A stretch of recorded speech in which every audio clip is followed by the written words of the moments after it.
Every team, every topic, everywhere. This is Believe. Hi, it's Arian Moayed, and I'm here with the Zero Dark Nerdy guys.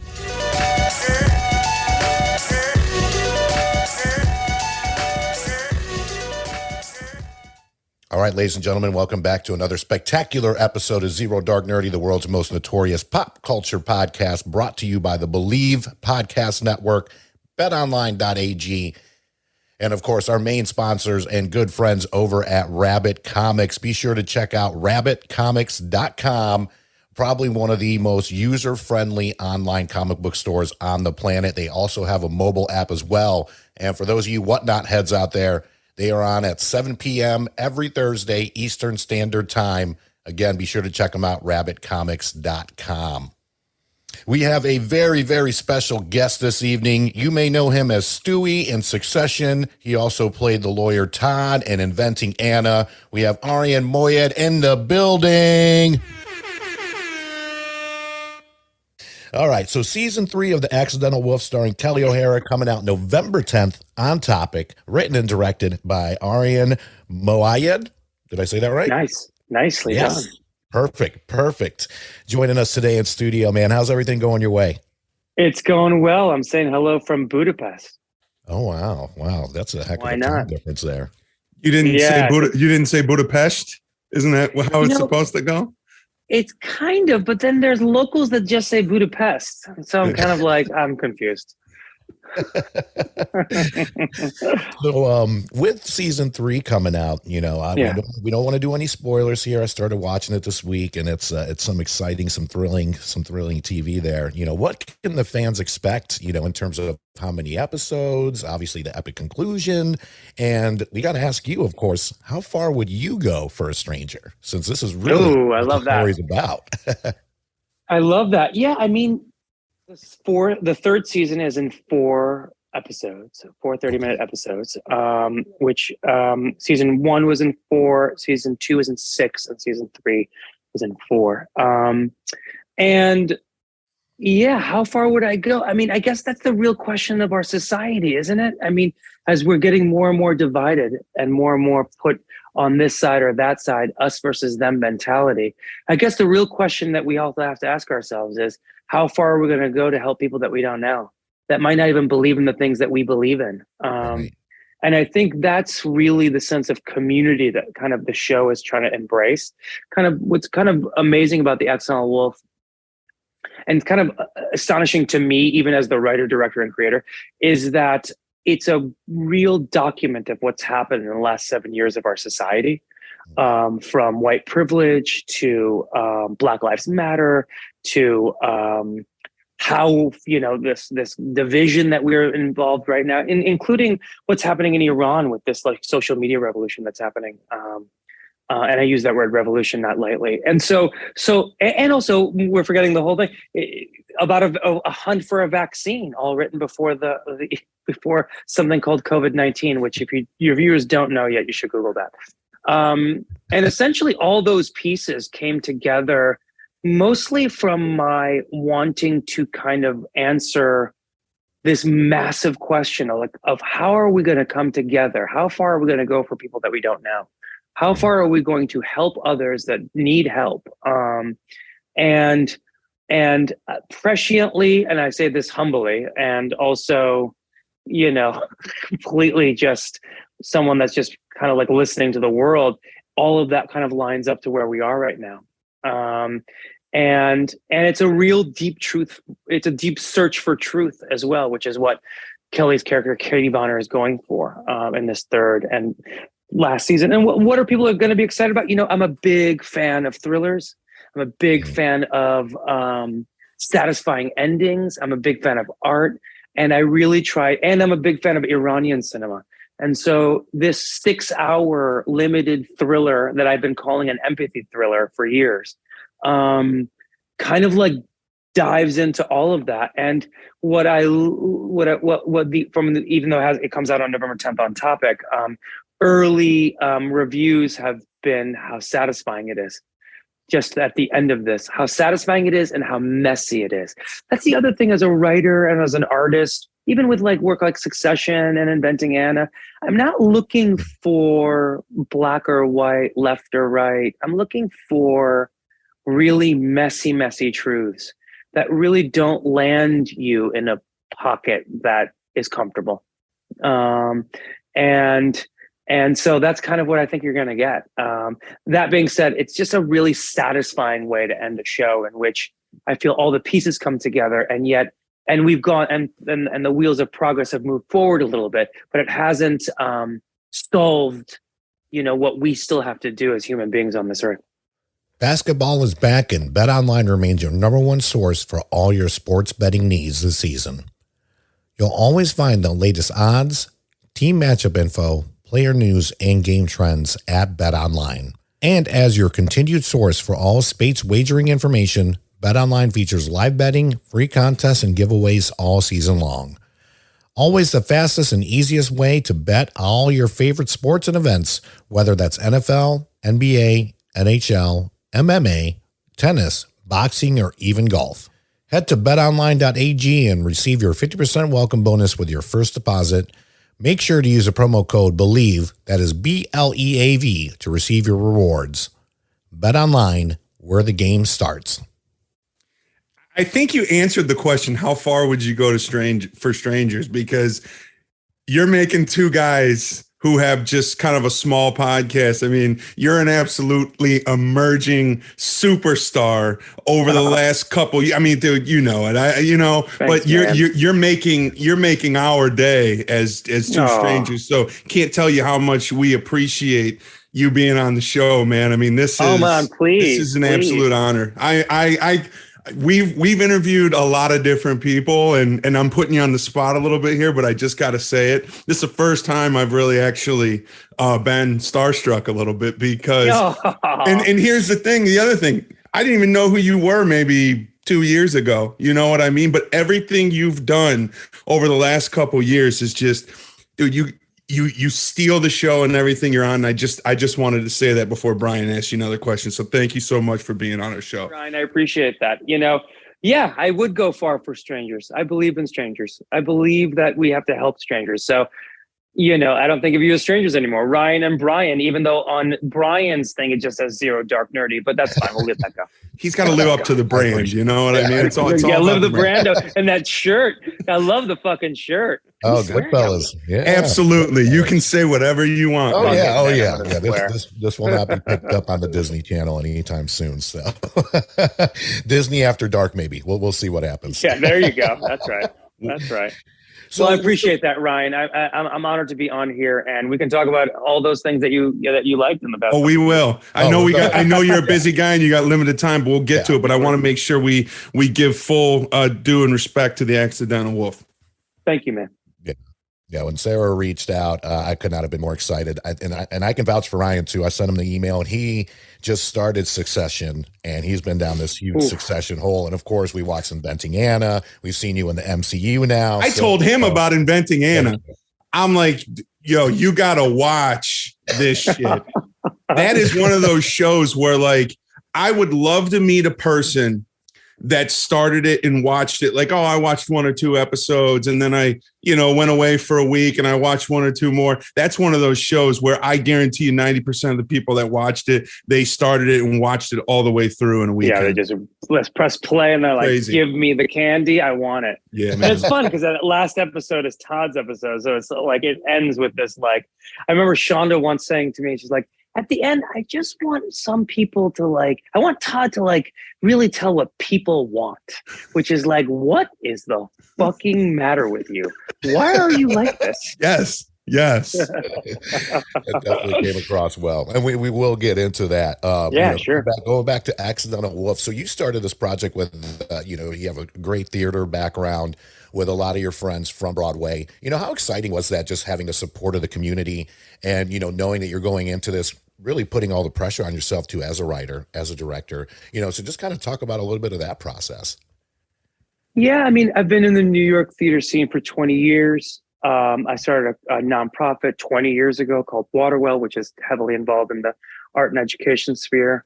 And yeah, I wrote this piece for Kelly O'Hara, who's kind of like one of Broadway's kind of like biggest stars. And I never knew anything that she had done before that, because the type of theater that I was watching was like plays and gritty dramas, and she was doing like big, not broad, but big, amazing musicals, American musicals. And so, but we did King Lear together, and every night I watched her, and every night I was like, she is so nuanced and so tough, and so somehow or another this like character that we all hate of Regan we all loved. And so I wrote her this thing kind of responding to the world, and it just kept on set more and more yeses, and then Broadway producers came involved, of Gregory Franklin and Jane Sherman, and with Damon Olia producing it, and they came involved, and the Broadway community came. And then I was doing a show on Broadway with Laurie Metcalf across the street, and Judith Light was doing something over there, and Kelly was over here, and all of those folks came and did the show for $125 a day, just because I think they knew that I was going after something really deep and really, really satisfying. And it was a lot of faith in me, a lot of faith in Kelly. But yeah, that's kind of how the piece came together. And like Succession, in a way, I'm writing towards human beings, and I'm not like writing something and be like, you have to do it like this, Ryan. It's like, well, what are you about? Like, let's figure out what you're about, and let's just put that energy in there. And I think Succession does a good job of that as well. So, that's kind of all the pieces that kind of were happening. And along the way, every time the world would collapse in another, fucked up, way, I would input that into the story, because it's all woven together. So yeah, that's kind of what happened. How does it feel? Amazing. It's amazing in this last season that you have Judith Light, Laurie Metcalf. Who else is in this last season? I mean, like Joe Mantello is in Jesus. this. There's a clip that I think one of the outlets just put out there where there's like 9 actors, of which there's like, I think like 12 or 13 Tony nominations and many Emmy nominations combined in that whole group. It's thrilling. It's thrilling. Yeah, I'm going to keep you on your toes here. Let's do a this or that. You were born in Tehran. You moved to Chicago with your family as a young man. You grew up in Chicago, went to college. After college, you moved to New York. You've been there ever since, correct? Correct. Let's do this or that. Chicago or New York? Which one do you love more? Ooh. I just got back from New York City yesterday, so I have this sort of. Are you in Chicago? We're in North Carolina, but I was actually in Chicago 3 weeks ago. I travel a lot for work. So the 2 out of the last 3 places I've been are the areas that you grew up the most. Which one do you love more or prefer? I mean, I'm going to answer. The short answer is New York. I was born to be a city boy in New York. Tehran, for those that might not know, is a massive metropolitan city. It's like city, concrete, cars, pollution. And so that's kind of what, but Chicago sports is like my life. Okay. So like I'm a Chicago Bulls 90s Jordan fan. I'm a massive Cubs fan. I was going to wear my Cubs hat. I didn't. So it's, it's a mix, but I have a feeling I'm going to die in New York. That's most likely what's going to happen. Long time from now, though. Yes, in a couple of years. I mean, hopefully 60 years. Just being there, and I've been up there several times. I go there a lot for work. The feel of that city, the vibe, the aura, just when you're there, you just feel like you're a part of something important. Big. Even if you're not, you're just going to the bodega down on the corner or grabbing a slice or whatever, you feel like especially at those places. Because those Yemenis guys are like, what can I get you, my friend? What do you need? And then they get it for you. Yeah, man, it's amazing. I love it. Okay, Brian. I was going to quickly say a New York little tidbit. A New York tidbit is, I'm not going to, actually I will say, that in LA, people are really, they're really kind. But they're really nice, but they're not kind. Mm-hmm. And in LA, in New York, they're really kind, but they're not nice. Example, when you're I saw this as a meme or whatever. In LA, you get a flat tire. Someone in LA is like, oh my God, I'm so sorry you got a flat tire. And they drive off. And they leave. In New York, they're like, what kind of moron will get a flat tire? And then they help you. I'm going to fix this for you. Yeah, I'm going to fix this for you, but you're an idiot. I could not agree anymore with you. Yeah. You get it real in New York. That's for sure. As far as other questions coming up, as Ryan was saying, these last couple of years on a massive run. I mean, great characters like Stewie in Succession, obviously the lawyer Todd in Inventing Anna, now your agent Cleary in Spider-Man, as well as Miss Marvel. Do you have any favorites in between these three characters, and just any moments as far as shooting any of these shows that you're just like, maybe any wild stories or whatnot? I mean, I love Stewie. I mean, Stewie's so fun. It's so nice that it's so weird that I'm in the show sometimes because I'm such a fan of the show, and we can be fans of the show because we all have little pockets that we live in. So we're watching, especially like characters like mine, I'm in a little pocket of that show. And so watching everything else. But I think what I love about Stewie the most is that he comes in and you can love him or hate him. I really don't care. To me, he comes in and he tells you the truth. He tells it smoothly. And he doesn't have time for bullshit, and in a show where everyone's like backstabbing and lying, it's nice for someone to come in and be like, no, you're actually an idiot. That's what this is. You made and so I really appreciate that.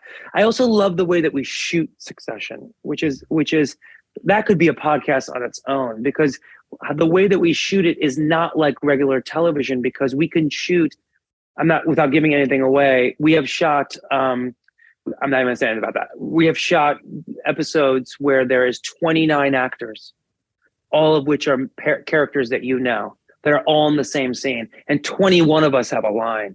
And in a regular TV show, that would be probably shot, and let's say 15 pages. In a TV show, that would be shot in like 3 days, 2 days. We shoot that in 1 day because we shoot on film, and we shoot it all like a little mini play. Yeah, I saw that. This is not Good Morning America or Colbert. I was watching some of your more famous interviews this morning, but I wanted to talk to you about that, or maybe expand on a little bit. I think you said it on Colbert, where they just kind of put the camera. You don't even know where the camera's at when you're shooting a scene for Succession, correct?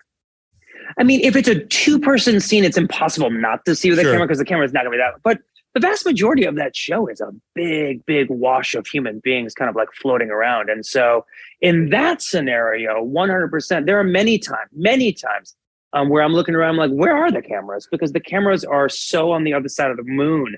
And that just gives us an ability to just kind of be. I know that sounds like maybe cliched or nerdy, but we don't have to worry too much about like, oh, did I hit my mark here? Did I have to go there?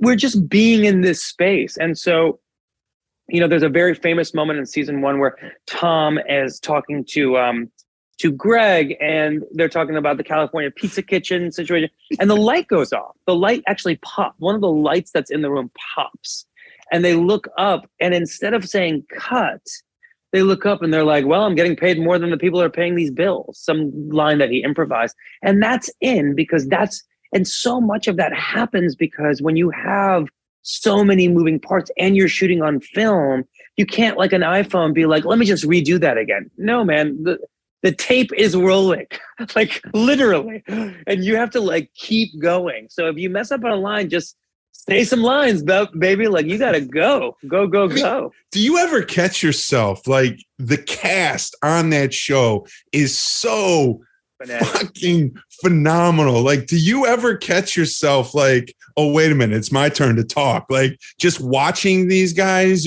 and gals. I mean, everybody is just phenomenal. Do you catch yourself like, oh shit, I got to talk now? Without trying to even just bullshit your own answer. Yeah, 100%. Not only that, 99% of the actors on that show are New York theater actors.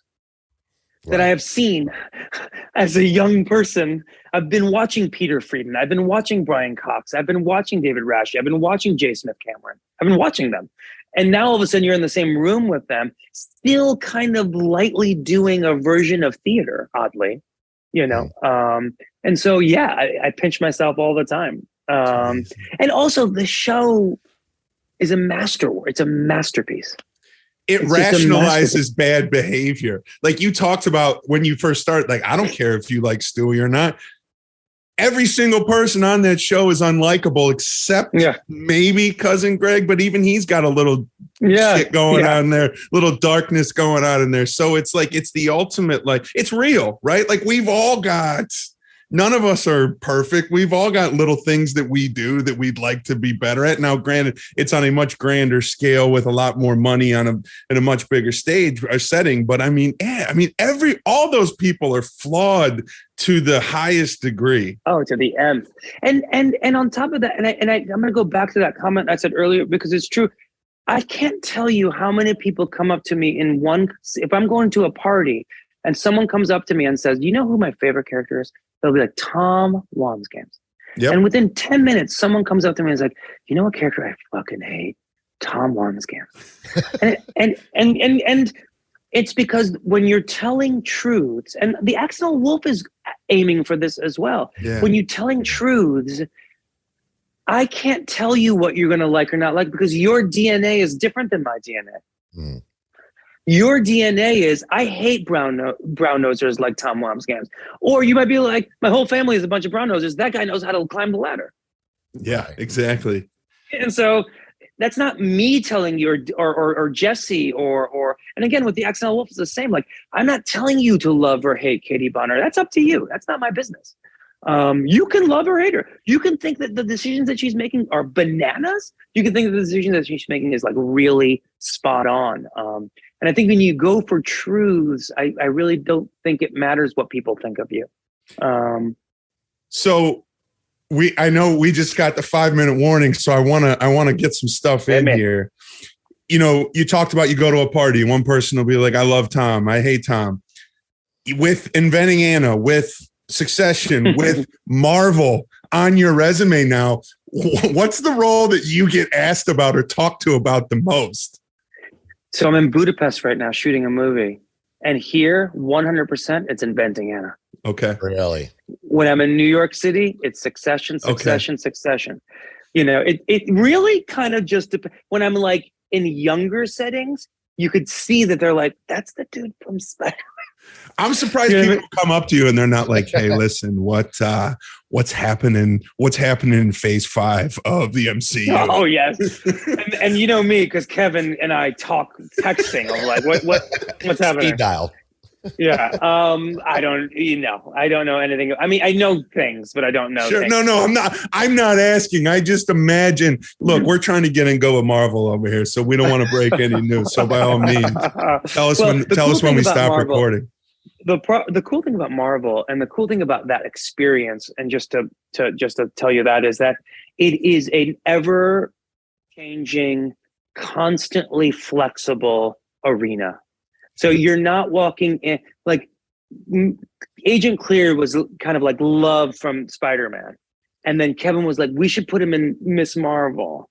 And then he's going to be I think he's going to be in a bunch of things. And that's awesome. I mean, not that I know. And we're looking forward to seeing you. Brian, I got one more. So ask what you got. We're running out of time. Yeah. Well, I think we might be right out of time. I was just going to ask, as far as your process, do you have any superstitions, anything like before you start shooting, anything that you do that's like your thing? I'm a big believer of the nap. I love a good nap. I love that. I film and TV, like when you get on set, maybe you guys know, maybe some of the audience, it's like a constant chaotic, like, you got to move here. You got to move here. We are losing time. We're losing light. It's like, and so I'm trying to go in a little like, this is not a big deal. We're going to get this done. It's fine. There's people dying across the world. We're going to make this movie happen. So I like a nap. I do that in the theater as well. When I was doing Hamlet, sometimes people are like, and I was playing Hamlet, they're like, where's Arian? He's like, I think he's taking a nap. Loosey-goosey, baby. Yeah. Keep it real. Ryan, give me your last one. Last one, and I ask every guest that comes on the show this, and this is really good because you're Chicago and you're New York. Mm-hmm. Is a hot dog a sandwich? No. Okay. Yes. No. Very few people say yes. I think the sandwich needs to close more. Right. I think the sandwich needs to close more. I think the hot dog is not closing it up. I love the rationale. We like to end with the serious stuff here on Zero. Yeah, of course. Please. Arian, thank you so much, man. Thank you so much. Be Guys, sure. We'll do the outro later. I know you got to run. Seriously. Hopefully we'll have you back on soon. Love your shirt. I love all those characters. I love that more than life itself. And I love Wu-Tang. So much love. Thank you, man. Love it. Love it. Take care, buddy. You, man. Once again, big thank you to Arian Moayed for joining us today. Such a fun and awesome interview, and we definitely cannot wait to have him back. Be sure to check out The Accidental Wolf, out now on Topic. Please be sure to like, subscribe, follow Zero Dark Nerdy on all social media and podcast platforms. If you got a couple extra seconds out there, we would love some ratings. Throw it out there. Let us know if there's any episodes you'd love us to cover. Be sure to check us out on the website, be sure to check out the website, popculturepodcast.com, for more info. And of course, we got trailers on there, blogs, we got videos, all kinds of stuff on the website. Big thank you to our good friends over at Zibster. That is Zibster. They do amazing websites at incredible prices. And again, our website is popculturepodcast.com. On behalf of the Believe Podcast Network, betonline.ag, and rabbitcomics.com, and everybody from the Zero Dark Nerdy family, thank you so much for listening. We love you, and we'll see you next time. Peace.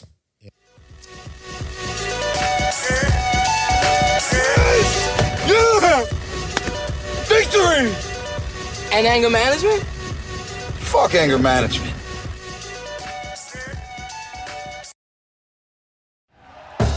Thank you for listening to Believe. You can show support to your host by subscribing to the show and giving us a 5-star rating on your preferred platform. Check us out at Believe.com and search for BLEAV on YouTube. Hey, it's Michelle Beadle. That's right, the Michelle Beadle. You're welcome.